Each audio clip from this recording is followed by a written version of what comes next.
Hi hi hi hi hi armies எல்லாரும் எப்படி இருக்கீங்க? இன்றைக்கி ஜிம்மினோட ஒரு மினி சீரீஸ் கொண்டு வரேன்னு சொல்லியிருந்தேன். ஆனால் அதுக்கு முன்னாடி நம்ம தளபதி அண்ணா விஜயோட ஒரு மோட்டிவேஷன் ஒன்று உங்களோட பகிர்ந்துக்கலான்னு இன்றைக்கி நான் நினச்சேன். நான் இந்த மோட்டிவேஷனை அவர் ஸ்டைல்லையே நான் சொல்கிறேன் பாருங்கள். நண்பா, உனக்கு எது முடியுதோ அதில் இங்கே கணக்கு. எது இங்கே உன்னால் முடியாதுன்னு நீ ஒதுக்குறியோ அதில் நீ நின்று ஜெயிச்சு காட்டு. அப்போ தான் உன்னோட முயற்சி இங்கே வெளியே வரும். ஓகேவா? விவர்ஸ், இந்த மோட்டிவேஷன் உங்களுக்கு பிடிச்சிருந்தா தாராளமாக கமெண்ட் பாக்ஸில் உங்களோட பதிவை சொல்லிட்டு போங்க. அது மட்டும் இல்லை, நான் விஜய் சாரோட, அதாவது என்னோட தளபதி அண்ணனோட மிகப்பெரிய வெறித்தனமான ஒரு ஃபேன். ஆர்மிஸ், இப்போ ஸ்டோரிக்குள்ளே போகலான்னு நினைக்கிறேன். ஆர்மிஸ், ஸ்டோரி நேம் வந்து I love my senior but he is love my sister, my sister love he is friend. இதுதான் ஸ்டோரிடா. ஸ்டோரி கதைக்களம் எப்படி இருக்குன்னா, ஒரு முக்கோண காதல் கதை அப்படின்னே சொல்லலாம். நாங்கள் முதல்ல பார்க்க போகிறது ஹீரோயின் இன்ட்ரோ. உங்கள் பேர் வந்து வயன், உங்களுக்கு வயசு வந்து 26, நீங்கள் காலேஜ் கண்டினியூ பண்ணிக்கிட்டு இருக்க ஒரு பொண்ணு.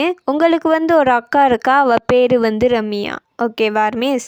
ஹீரோ இன்ட்ரோ வந்து பார்த்தீங்கன்னா, ஹீரோ வந்து யாருன்னா நம்ம பார்க் ஜிமின். இவரோட வயசு வந்து 28, இவர் காலேஜ் சீனியராக இருக்கார். இது போதும் இவருக்கு இன்ட்ரோ அப்படின்னு நினச்சனால வேறு எதுவுமே நான் சொல்லலை. ஸ்டோரிக்குள்ளே போகலாம் ஆர்மிஸ்.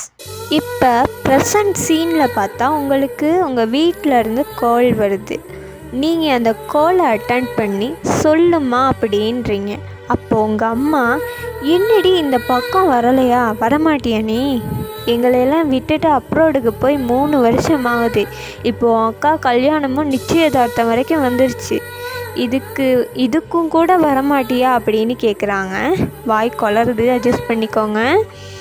நீங்களும் சரிம்மா, நான் லீவ் கேட்டுட்டு வர பார்க்குறேன் அப்படின்றீங்க. அப்போ டக்குன்னு உங்கள் அக்கா ரம்யா வந்து ஃபோனை வாங்கி, அது என்ன லீவ் வாங்கிட்டு வர பார்க்குறேன், நீ கட்டாயம் வரணும், இல்லைன்னா நான் கல்யாணமே பண்ணிக்க மாட்டேன் அப்படின்றா. அதுக்கு நீங்கள், அம்மா தாயே, நான் இல்லாமல் கல்யாணமே நடக்காதா, நான் கண்டிப்பாக வருவேன், ஓகேவா? சரி, எதிர்பார்த்துட்ருப்பேன், இப்போ வைக்கிறேன் ஃபோனை அப்படின்னு சொல்கிறா. அவளும் அங்கே ஃபோனை கட் பண்ணுறா.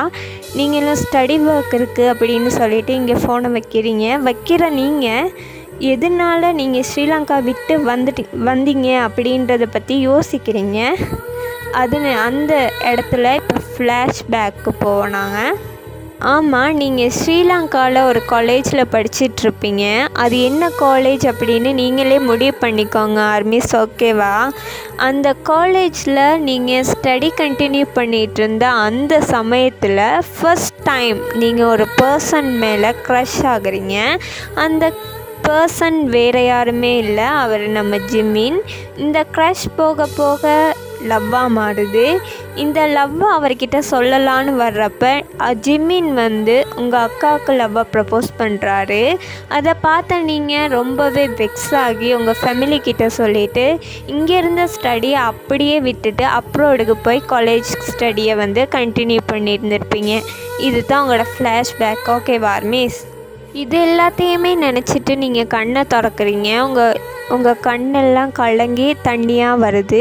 அதுக்கப்புறம் கண்ணெல்லாம் தொடச்சிட்டு ஹெச்ஓடிக்கிட்ட போயிட்டு 1 மாதம் ஸ்ரீலங்காவுக்கு போகிறதா லீவ் வாங்கிக்கிட்டு ஸ்ரீலங்கா ரீச் ஆகி வீட்டுக்கு போய் எல்லாத்தோடையும் கதைச்சிட்டு ரூமுக்கு போய் ஃப்ரெஷ்அப் ஆகிட்டு வெளியே வரலை. மாப்பிள்ளை வீட்டில் எல்லோரும் வந்துட்டாங்கன்னு சொல்கிறாங்க. அப்போ டக்குன்னு நீங்களும் ட்ரெஸ் எல்லாம் சேஞ்ச் பண்ணிக்கிட்டு வெளியே வந்து பார்த்தா ஜிம்மின் அப்புறம் அவங்க ஃபேமிலி எல்லாம் வந்து உட்காந்துருக்காங்க. நீங்களும் போய் நிற்க உங்கள் அம்மா அக்காவை கூட்டிகிட்டு வா அப்படின்றாங்க. நீங்களும் சரின்னு சொல்லிவிட்டு அக்காவை கூட்டிகிட்டு வந்து உட்கார வைக்கிறீங்க. இதோட ஃபஸ்ட் பார்ட் முடியுதுடா, ஓகேவா மிஸ்? இந்த ஸ்டோரி பிடிச்சிருந்தா லைக் பண்ணி, ஷேர் பண்ணி, கமெண்ட் பண்ணிவிட்டு சேனலை சப்ஸ்கிரைப் பண்ணிட்டு போங்கடா மிஸ், ஓகேவா? சப்போர்ட் பண்ணாமல் விட்டுறாதீங்க, சப்போர்ட் பண்ணுங்கள். உங்கள் சப்போர்ட் தான் எனக்கு எனர்ஜி, ஓகேவா? அது எவ்வளோ தடவை உங்களுக்கு படித்து சொல்லியாச்சு, நீங்கள் அதை பண்ணவே மாட்டேன்றீங்க. ப்ளீஸ் சப்போர்ட் பண்ணுங்கள்.